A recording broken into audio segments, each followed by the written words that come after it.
tenemos dos invitados. Uno de ellos, el director general del Instituto de Acueductos y Alcantarillados Nacionales. Estoy hablando del ingeniero Juan Antonio Ducré, que nos da la tranquilidad de que es un hombre que conoce muy bien esa institución porque él fue director general del IDAN en el gobierno del expresidente Martín Torrijos. Buen día, bienvenido, ingeniero Ducré, a Infoanálisis.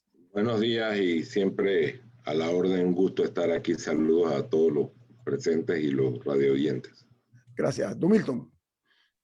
Bueno, queríamos empezar con lo del momento. El sábado se anuncia un corte de agua para un mantenimiento, una reparación. A algunas personas les parece oportuno que sea este sábado en virtud de que por la Semana Santa muchas personas se trasladan al interior de la República, pero de todas maneras, para aprovechar que nos explique un poco cuál es el daño, qué es lo que se va a hacer, cuánto tiempo podríamos estar sin agua y si esto es una cuestión prevista de mantenimiento o es un daño que ha surgido recientemente. Bueno, ante todo, buenos días y gracias, Milton, embajador. Realmente la potabilizadora de Chilibre manda el agua a la ciudad por dos líneas, que es lo que llamamos la línea paralela. Esas líneas, una de esas líneas, justo a la salida de la potabilizadora de Chilibre, presenta una fuga en una de las juntas de las tuberías. Son tuberías muy grandes, de 66 pulgadas, y es una fuga que tiene muchos meses. Esa fuga hay que subsanarla, que no es más nada que sacar la tubería, volverle a poner el sello de goma y volver a poner la tubería en su sitio. Es un trabajo grande porque la tubería es grande, tiene muchos meses, pero hay que hacerlo y precisamente el IDAN aprovecha las oportunidades o ventanas donde hay gente saliendo de la ciudad, se baja el consumo y esa es una característica de lo que pasa los sábados de gloria. Eso es lo que vamos a aprovechar de 6 de la mañana a 8 de la noche, es el tiempo programado y esa es la hora donde realmente la ciudad no se va a quedar sin agua del todo, se va a pasar por la otra tubería porque son dos líneas, en ese punto se va a cruzar para seguir mandando a la ciudad. Sin embargo, la ciudad ya tiene tal demanda y está tan al límite que va a haber afectaciones, sobre todo en los puntos altos de la ciudad, que normalmente son los que sufren con estas situaciones. Estamos hablando de La Loma, Villa de la Fuente, puntos altos de las 12 de octubre, que son los que pueden tener algún tipo de afectación, y en algunos otros puntos del centro de la ciudad vamos a tener baja presión, algunos puntos de San Miguelito, puntos que se abastecen por estaciones de bombeo. Por supuesto que dentro de eso se hace un plan de contingencia para tener asegurado lo que es el complejo metropolitano a través de la planta de Miraflores y carros cisternas para atender contingencias de los centros de salud en el caso de que se necesite. Todo, si ocurre como esté programado, debe estar antes de las 8 de la noche listo. Sin embargo, también la ciudad demora en los puntos altos nuevamente en recuperarse, o sea que esperamos que todo el día domingo estemos en proceso de recuperación, expulsión de aire de la tubería y ya el lunes tengamos una situación del todo normal en toda la ciudad. Ingeniero Ducré. ¿Me permite una pregunta que es de siempre, con la respuesta de siempre, pero para hacerla porque nunca quedo satisfecho? Cuando se va la luz, se va el agua. En la zona donde está la potabilizadora de Chilibre. Entonces, siempre se ha dicho, oye, ¿por qué no hacen una planta eléctrica especial para Chilibre? Y la respuesta es porque consume mucha energía, consumiría tanta energía como toda la ciudad de Chitré. Pero a mí eso no me satisface porque si aquí hay dinero para tantas cosas, ¿cómo no va a haber dinero para una planta eléctrica de respaldo para Chilibre? Así sea una enorme planta eléctrica. ¿Por qué no? O sea, siempre es no, porque consume mucho, pero es que se necesita cuando se va la energía. Entonces, ¿por qué no? Bueno, Milton, la respuesta vamos a escucharla, ingeniero Ducré. Creo que es una pregunta obligada porque los que somos neófitos en la materia pensamos dramáticamente el hecho de que, bueno, si hay el problema de la crisis eléctrica y de agua a la vez, porque se va la luz, se va el agua, etcétera. Y nosotros, yo también abogo por el colocar una planta eléctrica. ¿Por qué no se hace o por qué no se puede hacer? Si fuese el caso, eso lo vamos a escuchar en la voz del director general del Instituto de Acueductos y Alcantarillados Nacionales, y dan el ingeniero Juan Antonio Ducret. Viene más aquí en Info Análisis, un programa para la gente inteligente. Bueno, reformulamos la pregunta al director general del IDAN. ¿Por qué, nos preguntamos muchos, no se resuelve el problema de que cuando el fluido eléctrico se va, que se va con mucha frecuencia en la capital de la República, ¿por qué no se ha instalado o se ha tomado en cuenta instalar una planta eléctrica que sirva de soporte en caso de que no haya el servicio de fluido eléctrico, ingeniero? Ante todo, buena pregunta en este momento, mientras estamos hablando, me acaba de salir el mensaje que en Chorrera, que es un área que afecta a todo el área oeste, se acaba de ir la luz por un fallo en Naturgy. Y realmente aquí deberíamos preguntarnos por qué hay tantos fallos eléctricos que nos afectan todo nuestro sistema todos los días y cómo estamos con las empresas privatizadas que tienen una alta incidencia de fallos en los sistemas y afectan la marca del IDAN. Por supuesto que la respuesta en el caso de Chilibre, hay una respuesta técnica positiva y hay una respuesta técnica que lo explica. Una planta eléctrica, cuando ustedes ven una planta eléctrica en su edificio que se va la luz, ¿qué sucede? Demora unos segundos mientras la planta arranca y vuelve la luz en el edificio. Hay una estación que se llama un transfer y arranca. Los motores de Chilibre son tan grandes y el sistema es tan complejo que solamente estos segundos ya causarían el mismo efecto que estamos sufriendo ahorita mismo. Nosotros en la subestación de Chilibre registramos fallos de solamente 45 segundos que automáticamente sacan todo el sistema del agua. La operación de Chilibre necesita una continuidad permanente. ¿Cuál es la solución? Por supuesto que ni hablemos del tamaño de la planta, que es exactamente como tener una planta para la ciudad de Santiago para cuando se vaya la luz. Eso no es una solución lógica del problema. Sí hay soluciones técnicas. ¿Cuál es la solución técnica? Una doble acometida. O, por ejemplo, si el canal no se le va la luz, o por lo menos cuando se va la luz en el resto del país, el canal se aísla porque el canal tiene una producción permanentemente de electricidad que vende a la red. El negocio no es una planta de emergencia del canal de Panamá. El canal tiene un negocio de vender electricidad a la red y cuando hay un fallo en el país, el canal automáticamente queda conectado a su red y se despega del país. Entonces, eso podría ser una solución, poner una termoeléctrica que esté conectada a las líneas de acometida del IDAN para hacer esa misma función. Otra solución podría ser pegarse a los circuitos del canal. Otra solución podría ser pegarse a las líneas de transmisión internacionales, que ya solamente en un evento internacional nos desconectaríamos. Por supuesto que hay soluciones y hay que revisar, y eso es parte de un plan que tenemos en el medio, pero en este momento las prioridades del IDAN, que son las que hay que atacar, y además de la continuidad o la falta de continuidad provocada por fallos eléctricos, como está pasando en este mismo en Chorrera, son las situaciones críticas de una ciudad, dos ciudades, porque eso hay que comenzar a separarlo para comenzar a pensar en Cuenca.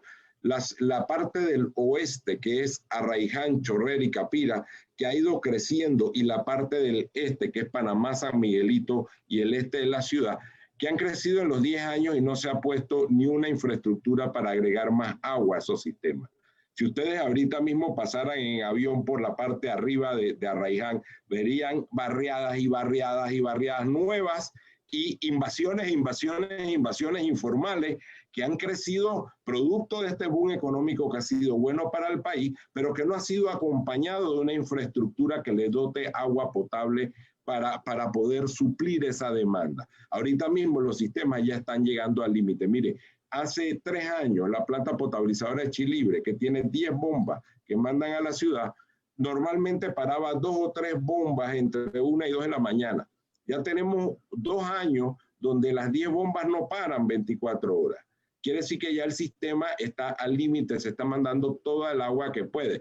Amén de que sí hemos notado, por supuesto, los hábitos en este momento en el este, que la gente ya se está bañando en la mañana, en la tarde se está lavando más las manos, lo cual es necesario por el COVID, pero eso se traduce, cuando usted lo multiplica por miles y miles de personas, se traduce en mucha agua. Y por el otro lado, las partes de crecimiento informales que se han ido pegando a la red y que nos tienen de alguna manera desequilibrados. Entonces, ahorita mismo, Milton, la prioridad en este momento, más que una planta eléctrica del IDAN, es estabilizar la continuidad del agua para los lugares como el oeste, lugares donde están pendientes con deudas hace muchos años, con contratos que se paralizaron en el gobierno anterior porque simple y llanamente venían del tras anterior, como en el caso de Chilibre, donde se han dejado líneas de agua y hay gente que no recibe el agua porque se han paralizado contratos.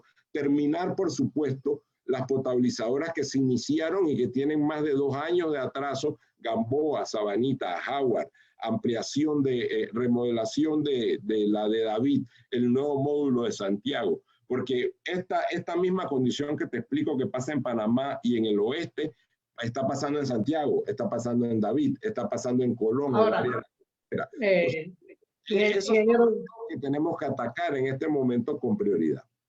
Ingeniero Ducros,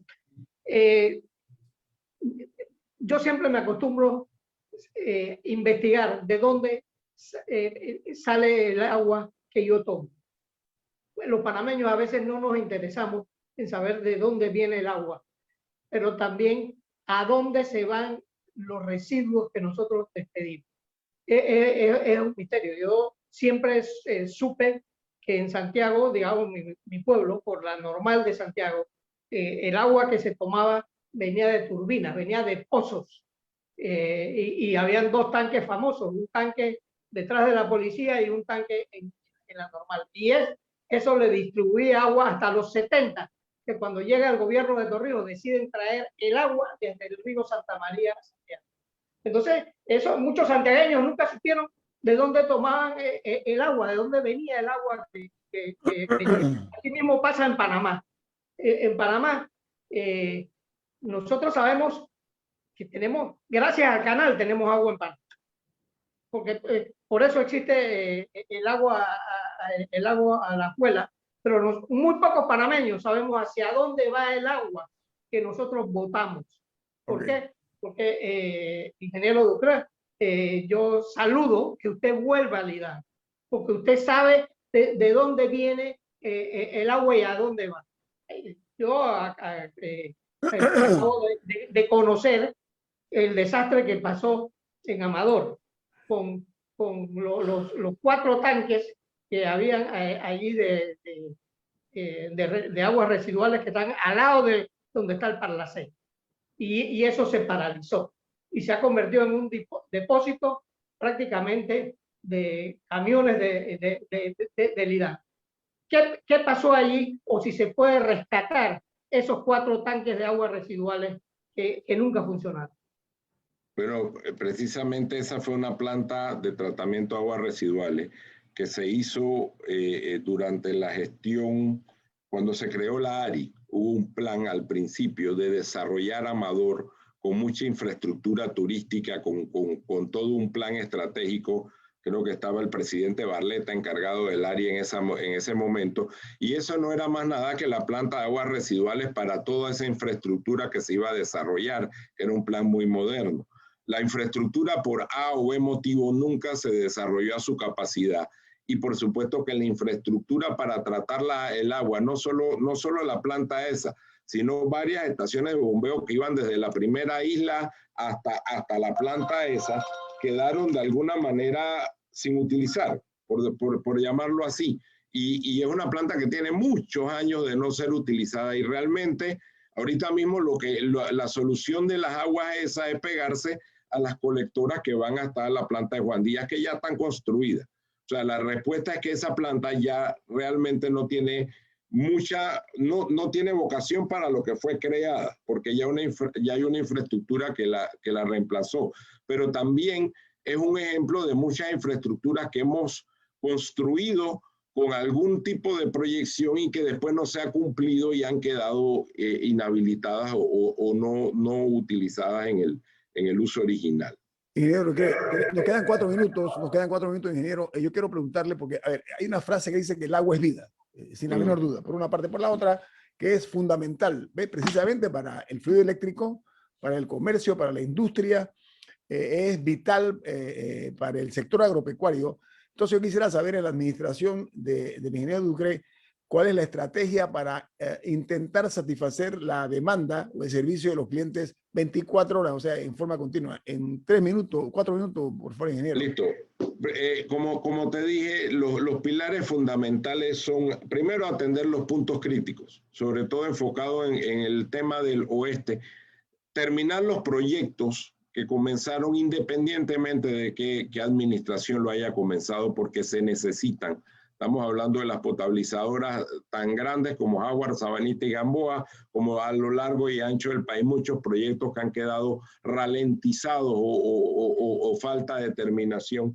La tercera es, por supuesto, invertir en una transformación del IDAN, pero enfocada en operaciones, en mejorar la calidad del servicio y en vigilar de manera férrea la calidad de agua. Cuando me refiero a la calidad de servicio, termino con esto, irnos hacia la era de la digitalización, llevar el IDAN al siglo XXI, a la revolución 4.0, para que funcione como una empresa de servicio de primer mundo, que el agua se mida, se lea, se facture, pero después usted tenga todas las herramientas tecnológicas para poder pagar, para poder ver su saldo, para hacer los trámites sin ir al IDAN a hacer una fila, para resolver el bendito pagisalvo ese que usted tiene que ir a formar toda la tramitología, que todos los expedientes dentro del IDAN estén digitalizados, que todos los planos estén digitalizados en una plataforma de información geográfica, en fin, y que todos los sistemas estén vigilados desde los carros cisternas, que son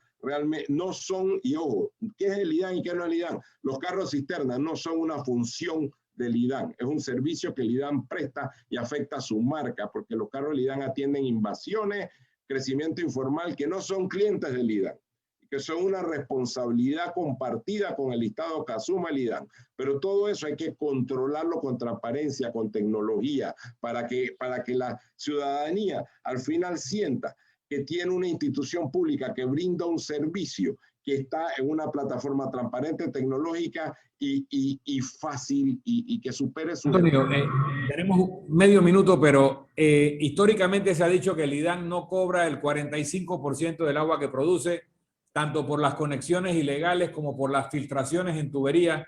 Hoy en día, ¿cuánto es ese porcentaje de agua que se produce y no se factura? ¿Y qué tanto de eso son tuberías rotas que están botando agua? Permiso, ingeniero Ducret, ingeniero, permiso, vamos, nos regala 5 minutos más y disculpe, sí, podemos... Sí, con mucho gusto. Creo que es muy buena esa pregunta y yo creo que va a satisfacer la inquietud de muchísimos panameños y panameñas que nos escuchan a nivel nacional. Están escuchando al director del Instituto de Acueductos y Alcantarillados Nacionales, Juan Antonio Ducret. Regresamos después del corte comercial con usted, ingeniero. No se vayan, viene más aquí en Info Análisis, un programa para la gente inteligente. Bueno, continuamos platicando. Ya le hemos pedido 5 minutos más aquí al director general del IDAN, Juan Antonio Ducret. Milton le formulaba la pregunta acerca de la manera como se ha manejado hasta ahora la institución, Milton, en cuanto a despilfarro y otras cosas más, ¿no? El planteamiento histórico es que el 45% del agua que produce el IDAN no la factura. ¿Cómo se llegó a esa cifra? Aparentemente es un poco leyenda urbana, pero si uno sabe cuántos miles de galones o millones de galones produce y sabe cuántos millones de galones factura, te puede llevar más o menos a la cifra esa de déficit. Entonces, si esta situación es así, porque hay gente que no paga, hay gente que tiene conexiones brujas y hay tuberías rotas, si el IDAN ha dimensionado qué es qué y cómo ha ido abordando a lo largo de los años la solución a esto para acercarse a que corresponda a la producción con la facturación. No, por supuesto que además eso es una tarea pendiente, Milton. O sea, el Departamento de Optimización del IDAN todos los días hace eso. Hace mediciones, hace cálculos, redistribuciones, cómo se distribuye el agua. Sin embargo, cuando yo hablo de la digitalización también me refiero a eso.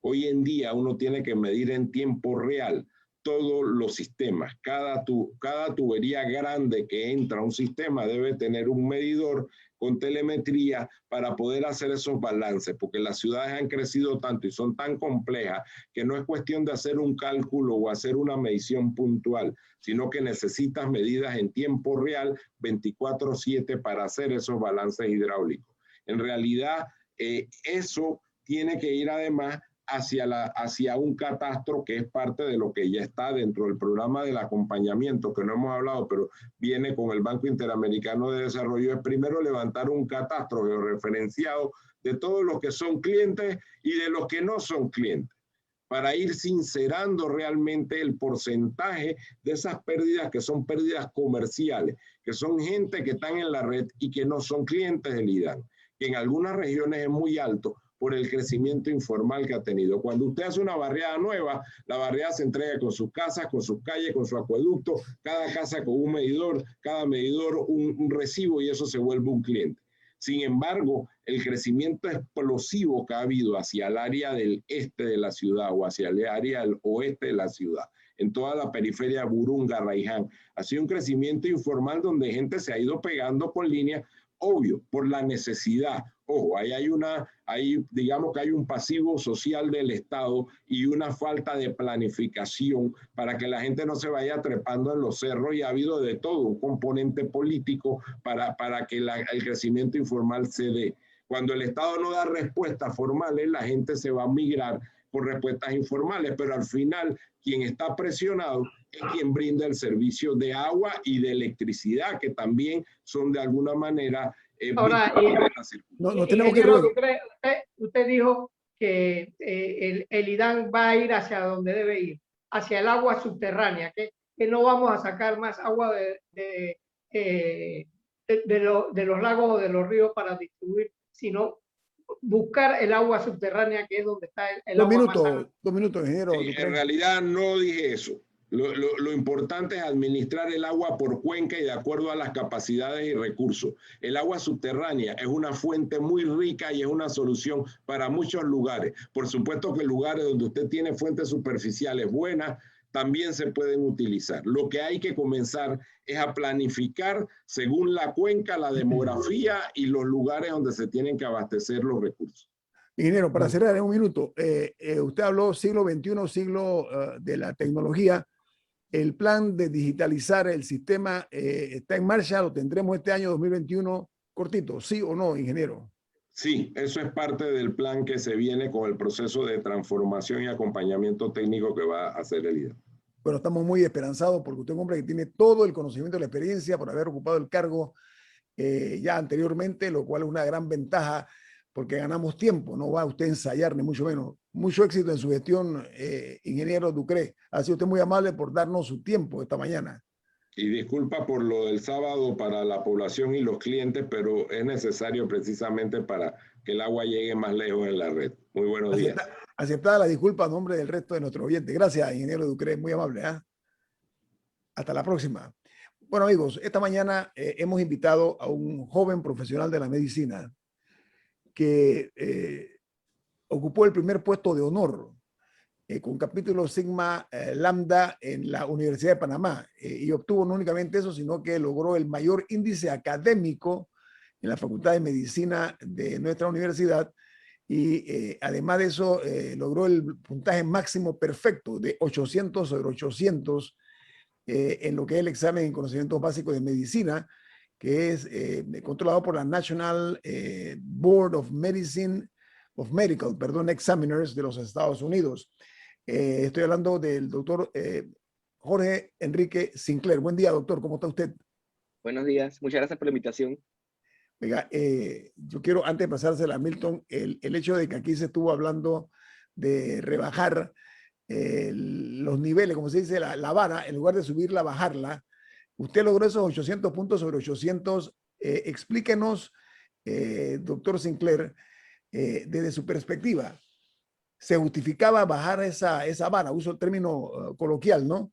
En lugar de elevarla, bajarla, ¿tiene sentido lógico usted que es un médico graduado con honores? Sí, claro. En su momento, cuando se quiso bajar la calificación, no había, la justificación tenía un poco de sentido en el hecho de que ellos estaban un poco preocupados, porque esto lo hizo fue el Consejo Interinstitucional, ¿no? No es lo mismo que la Ley 525 que tiene que ver con la Asamblea en este caso, ¿no? Ellos justificaban con el hecho de que por el tema de la pandemia, etcétera, tenían un poco de miedo de que las plazas del internado se quedaran vacías, pues, en este caso, ¿no? Entonces ellos trataban era más que todo de abarcar todas las plazas para que no quedara ningún espacio libre en este momento que lo necesitábamos, ¿no? Pero la realidad es que al final la justificación no era real porque en los últimos años, inclusive en este último año de pandemia, no ha habido una sola plaza de internado del internado que ha quedado vacía, pues. Entonces, sí era un retroceso con una justificación que no es, no es la misma razón por la que quieren aplicar la ley 525, pero que igual no tenía una justificación real en nuestra realidad actualmente, ¿no? Milton. Aquí estuvo, doctor Sinclair, aquí estuvo el decano Mendoza. Sí. Es una explicación bastante clara de cómo es el procedimiento mediante el cual se aplica este examen. Para que quede claro, ¿usted es egresado de la Universidad de Panamá? Sí. Sí, correcto. ¿A usted le pasaron las preguntas antes o le dieron algún tipo de facilidad para la batería, como se decía antes, no sé si todavía ahora, o usted se preparó para un examen y lo enfrentó? Sí. O sea, la realidad es que la única ventaja que tenemos los estudiantes de la Universidad de Panamá sobre el resto de los estudiantes es que tenemos autoridades que se preocupan por nosotros, ¿no? Esa es la única real ventaja que tenemos, ¿no? Al final del día, para estudiar para este examen son dos cosas. Lo que uno estudia durante la carrera, que no es pensando en el examen, sino en la carrera de uno. Y ya pensando en el examen, tenemos claramente ciertos bancos de preguntas, ciertas bibliografía, libros específicos que son específicos para este tipo de exámenes, ¿no? Pero estos son, se puede decir que no gratuitos, porque hay unos que cuestan, sí, pero sí son accesibles a las personas que lo quieran, pues. O sea, en este caso, a veces han querido hacer como que si esto fuera un tema social, de que como la plataforma de preguntas cuesta mucho dinero, etcétera, la gente pobre no puede, entonces, o de bajos recursos no puede adquirirlo, lo cual es inclusive falso, porque en mi universidad, la Universidad de Panamá, es una universidad donde precisamente tenemos muchas personas de bajos recursos porque es una universidad pública, ¿no? Y a estas personas inclusive se les da ayuda, que eso sí es verdad, se les ayuda económicamente para que puedan adquirir este banco de preguntas, ¿sí? Entonces, es cuestión más que todo de la misma universidad de uno, donde uno va, que se preocupe por su propio estudiante, ¿no? Pero no es real que nos dan unas preguntas del examen específicas o unas preguntas que nadie más tiene. Permíteme una pregunta muy concreta, y es, ¿para qué es este examen? O sea, ¿qué es lo que queremos comprobar? Porque a veces la gente piensa que los exámenes son cuestiones burocráticas, filtros para que entonces queden unos y no queden otros. Pero lo que queremos saber, me imagino, es quién puede salvar vidas y quién puede poner en peligro vidas de acuerdo a su conocimiento. Entonces yo quiero estar seguro, en tu opinión, ¿para qué sirve este examen? ¿Qué es lo que estamos buscando al aplicarlo? Ok, el examen ahorita en Panamá tiene 3 funciones, ¿no? La primera función, que es algo que más que todo nos afecta a nosotros como estudiantes internos médicos, que es para poder asignar lo que son las plazas del internado de manera transparente y por mérito, ¿no? Más allá de que solamente sea como en los tiempos anteriores, no había exámenes que fuera por influencias políticas, influencias de si soy amigo de tal persona, etcétera, ¿no? O sea, que hoy en día se elige de manera transparente. Segundo, permite que el estudiante demuestre que tiene un conocimiento mínimo, el conocimiento mínimo necesario de enfermedades básicas, o sea, de enfermedades comunes, hipertensión, diabetes, no estamos hablando de enfermedades raras, que tenga el conocimiento mínimo necesario para poder ejercer la carrera de medicina, ¿no? En este caso, obviamente, se ha discutido mucho que una persona que sale bien en un examen no significa que va a ser buen médico, etcétera, y es totalmente real, ¿no? Eso es cierto, pero sí es cierto también que una persona no puede ejercer la medicina sin tener un conocimiento mínimo sobre lo que es la carrera en general, ¿no? Y como tercera función, tiene una función diagnóstica que le permite a cada universidad ver cuáles son sus fortalezas y sus debilidades, que esto es algo importante también porque este examen al final del día nos desglosa especialidad por especialidad en cuáles estamos mejores y en cuáles estamos peores, tanto a nivel individual como a nivel universitario como a nivel de país. O sea, nos permite comparar individuo por individuo, universidad por universidad, país con país. Y nos permite determinar en qué especialidades estamos deficientes, en cuáles tenemos mejores fortalezas y por ende hacer planes para mejorar precisamente estas debilidades. Doctor Sinclair, cortito, la Universidad de Panamá en la Facultad de Medicina tiene un gran prestigio internacional. Genera y ha generado, y espero que siga generando, muy buenos profesionales. ¿La rigurosidad se mantiene para efectos de los estudios de la Facultad de Medicina? Sí, totalmente. La rigurosidad no ha cambiado, sigue siendo bastante estricto al punto de que por año aplican alrededor de 3.000 personas y solamente entran 100 por semestre, o sea, 200. O sea que desde el inicio es riguroso, ¿no? Y de estas 200 que entran al año se terminan graduando alrededor de un 30-40%, me daba la cifra del decano en estos días, o sea, un 30 un 40% de los estudiantes, que a veces quieren plantearlo como que es un filtro para evitar que haya menos competencia, etcétera, ¿no? Pero la realidad es que la medicina es una carrera que requiere un nivel mínimo, ¿no? Porque en este caso estamos hablando de la salud de los pacientes, pues. Entonces no es una cuestión de derecho de que si mi sueño es estudiar medicina, que está bien que tú tengas sueño de estudiar medicina y para ello uno se esfuerza, ¿no?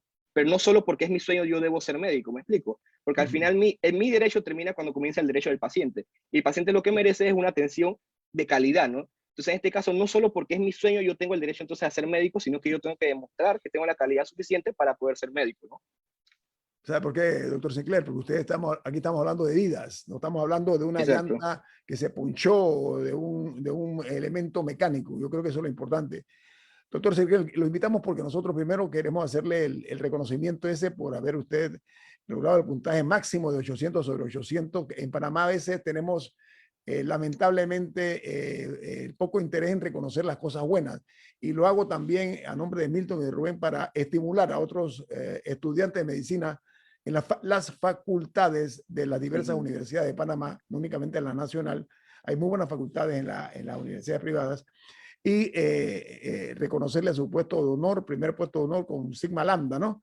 Entonces, ese índice académico... Antes de que logrado por cierre, usted, para también señalar que usted, panameño, estudiando en la Universidad de Panamá, una universidad pública, puede alcanzar un estándar perfecto internacional. Puede un panameño estudiando en Panamá medicina llegar al nivel de 800 sobre 800, que no es lo esperado para un examen como este. Así que para que no nos sintamos achicopalados, como dicen en México, un poco es el mensaje que yo sé que tú quieres decir, Ñito, de sí, que aquí no hay nada que acomplejarse. Los panameños somos capaces de producir los mejores médicos del mundo. Sí, sí podemos. En la Universidad de Panamá sí podemos. el 800 sobre 800 creo que es un récord que hay no únicamente en Panamá, sino en muchos países. Es lo que yo tengo entendido, Así lo que es. investigué para que sepan. Así que, doctor, usted es hijo del doctor Jorge Sinclair, amigo de esta mesa también que ha estado aquí. Jorge es uno de los más reconocidos intensivistas de la República de Panamá. Así que Y no le voy a decir... sobrino de Olguita Sinclair y nieto del maestro Sinclair, grandes artistas de nuestro país que nos han llenado de gloria a nivel internacional. Doctor Sinclair, éxitos, porque eso va a repercutir en la salud de nosotros. Ha sido un placer Muchas tenerlo gracias. aquí en Infoanálisis. Muchas gracias por el espacio. Gracias. Vamos a Que corte tengan buen comercial. día. Esto es Infoanálisis, un programa para la gente inteligente. Bueno, vamos a hacer una excepción. El doctor Sinclair, Jorge Enrique Sinclair, nos ha solicitado que él quiere exponer un punto que nosotros aquí hemos criticado, y es la génesis de la ley 525 y la posibilidad de que no la política, sino la politiquería se inserte en la salud y contamine algo que es tan sagrado como la vida de nosotros, los seres humanos. Doctor Sinclair, la ley 525, ¿cuál es su opinión? Ok. Inicialmente la ley 525 lo que intentaba era diferir el examen de internado, el examen de certificación, perdón, que hoy en día se realiza antes de entrar a internado, que se realice posterior a entrar a internado, ¿no? La verdad es que esto atenta contra la salud en general, y contra la transparencia del proceso también, porque al moverlo a posterior al internado, queda un bache o como un espacio donde no sabemos cómo vamos a elegir las plazas del internado, ¿no? Y esto se presta precisamente para que sea elegido por influencias y no por mérito, ¿no? Empezando por ahí. Segundo, como lo dije previamente, este examen más que todo mide el conocimiento básico o el conocimiento mínimo que se necesita para la atención del paciente. Al moverlo posterior al internado, implica que entonces no estamos, ni siquiera aseguramos que el médico que esté atendiendo pacientes en el internado, porque somos médicos a pesar de que no somos idóneos en su momento que estamos haciendo el internado, nosotros estamos en atención del paciente. Y muchas veces atendemos al paciente de manera individual, o sea, solos, en el turno, por ejemplo. Dejamos de asegurar entonces que este médico que está con la atención del paciente tenga la capacidad mínima necesaria para poder atenderlo de manera adecuada. A su vez, Ahora, sí. doctor Sinclair, ¿qué participación tienen las otras universidades que no son la Universidad de Panamá en esta campaña para quitarle el monopolio a la Universidad de Panamá? Ok. La verdad es que, por lo menos desde el punto de vista estudiantil, las otras universidades, las universidades privadas, incluyendo también la Universidad de Chiriquí, que no es privada, pero también participaron de lo que es el comunicado, sacaron un comunicado donde ellos rechazan rotundamente esta ley, ¿no? Es decir, las supuestas víctimas o los que se benefician de esta ley ni siquiera están de acuerdo con esta ley, ¿me explico? Entonces, al final, como que no entendemos muy bien a favor de quién es esto, ¿no? Lo que sí es cierto es que las autoridades de las universidades privadas no han mostrado ninguna posición. O sea, no han dicho si están a favor o están en contra, ¿no? Porque la verdad es que la única universidad y las únicas autoridades que han mostrado que están en contra de esta ley son las universidades de Panamá, ¿no? Pero los estudiantes de las universidades privadas sí han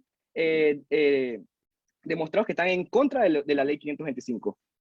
Ok, oiga, yo quiero agregar nada más, parte de la grandeza del mundo científico en los Estados Unidos radica en la manera como las universidades, tanto públicas como privadas, han hecho esfuerzos por mejorar y elevar la calidad, no únicamente de sus facultades de medicina, sino también en otras áreas. Así que es muy juicioso que en Panamá se desarrollen más empresas, pero más universidades privadas dentro de todos, ojo, dentro de todos los cánones, las exigencias que requiere este tipo de universidad. Doctor Sinclair, gracias. Ahora sí. Muchas gracias. Hasta luego, que tengan buen día. Gracias. Milton y Rubén, ayer el gobierno nacional anunció un cambio que muchos esperábamos y es la reducción del toque de queda. Ahora, a partir del día 5 de abril, el toque de queda será de 11 de la noche a 4 de la mañana. Y en los balnearios de 6 de la mañana a 6 de la tarde. ¿Qué le parece a ustedes esto, caballeros? Bueno, yo creo que el toque de queda ha sido una medida científica y forzada que se ha tenido que tomar en Panamá, con consecuencias muy graves para Panamá. Panamá era un país de actividad nocturna. Nosotros teníamos muchos restaurantes que funcionaban 24 horas, la famosa puñalada que en Panamá funcionaba 24 horas. Aquí había cafés, aquí mismo en Vía Argentina, que funcionaban 24 horas. Y todo eso se empezó a cerrar desde las 10 de la noche y eso le ha creado un trauma a muchos negocios en Panamá. Aquí cerró uno de los negocios, de los restaurantes más prestigiosos del país. Okay. Cerró. Y así sucesivamente, nosotros estamos viendo cómo sufren los negocios por las medidas tan radicales que hemos tomado que ni siquiera en Estados Unidos se tomaron. Milton, ¿usted qué opina? Y eso a mí me duele. En Bélgica, el Tribunal Supremo acaba de tumbar todas las medidas restrictivas anti-COVID porque considera que son violatorias de una serie de derechos. En España, la región que ha tenido el mayor éxito ha sido Madrid, que no ha cerrado las actividades económicas de restaurantes, hoteles, ha puesto ciertos controles y sobre todo han hecho un hospital que se llama Isabel Zendal, un hospital permanente, no de campaña, para mantener cuidados de personas afectadas por pandemias, esta y la que venga. Entonces hay medidas razonables y hay medidas que no tienen mucho sentido. En el Panamá de hoy, cuando tenemos 3 fallecidos por día en lugar de 50, donde la cantidad de infectados ha bajado también radicalmente, creo que hay que revisar las medidas restrictivas porque no se están dando las condiciones que las hubieran podido justificar. Por otra parte, hay un tema con las fechas de vacunación que nos tienen a todos perplejos. O sea, el problema de todo esto, de la cuarentena, de la toque de queda y de la vacunación, es que hoy dicen una cosa, mañana dicen otra, pasado mañana el presidente asegura algo y es desmentido por un subalterno, lo que le quita credibilidad a las políticas de las que estamos hablando. En la mejor explicación de por qué no se ha mantenido el tema de las fechas de vacunación, la dio el doctor Ortega, que normalmente explica muy bien. Y cuando él responde por un Twitter, dice, todo está condicionado al número de vacunas. El circuito 8-7, que tiene 53,000 personas, siempre estuvo planeado después del 8-10, que tiene 33,000. Hay que aplicar segunda dosis en el 8-6, que son 48,000, y en el 8-8, que son 43,000. El 8-1, 31,000 se adelantó porque las dosis no alcanzan para hacer el 8-10 y 8-7 al mismo tiempo. Expliquen eso, pero no que parezca que a alguien se le ocurrió a última hora hacer un cambio para favorecer a uno a otro, porque se les va la credibilidad. Entonces hay que ser coherente y las medidas restrictivas de movimiento hoy no tienen justificación. Pero mira, Milton, en el tema de la desprogramación de un plan original, o sea, un plan que yo fui testigo, o sea, un plan supuestamente bien elaborado, muy bien condicionado, pero sobre todo bien establecido, se ha cambiado sorpresivamente. Y eso que tú dices del circuito 87, por ejemplo, que no tiene ningún sentido lógico. Pero hay algo todavía peor. El problema no es la marca de las vacunas o la marca de la farmacéutica, es la disponibilidad de vacunas. Ojo, la disponibilidad. Por ejemplo, República Dominicana ya está llegando a los 900,000 vacunados. Para que tengamos una idea, República, que es un país mucho más pobre que nosotros. Tomo ese ejemplo nada más para decirlo.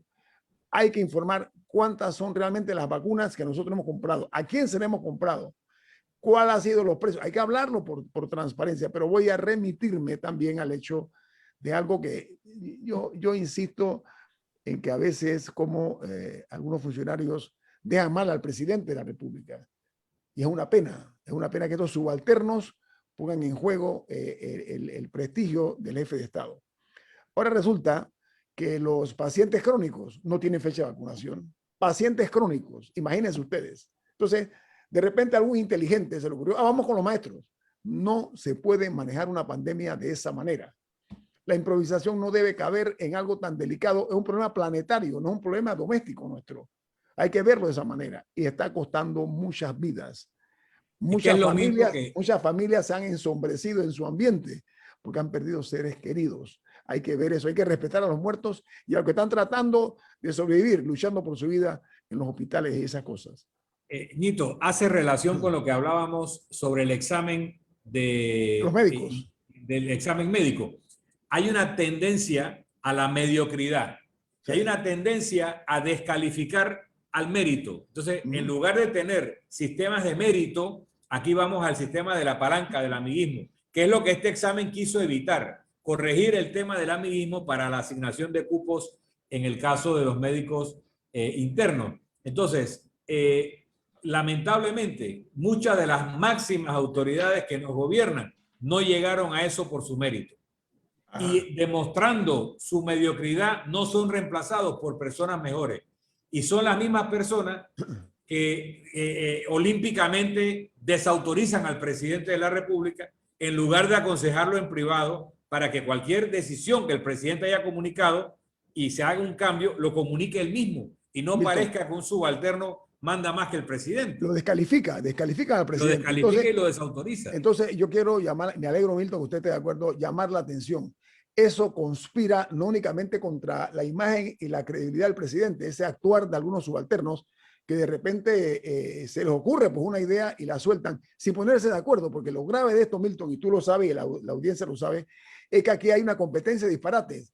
Un día uno dice A, otro dice B y el siguiente dice C. Hay que poner ya coto a eso, hay que ponerle un alto y que haya una sola voz y una sola línea de pensamiento, porque lo que tenemos nosotros enfrente es algo supremamente grave como nunca en la historia de la humanidad. Hay que tomarlo de esa manera. Tenemos que irnos, Rubén, ya son las 28. Álvaro Alvarado viene con su programa Sin Rodeos aquí en Omega Estéreo.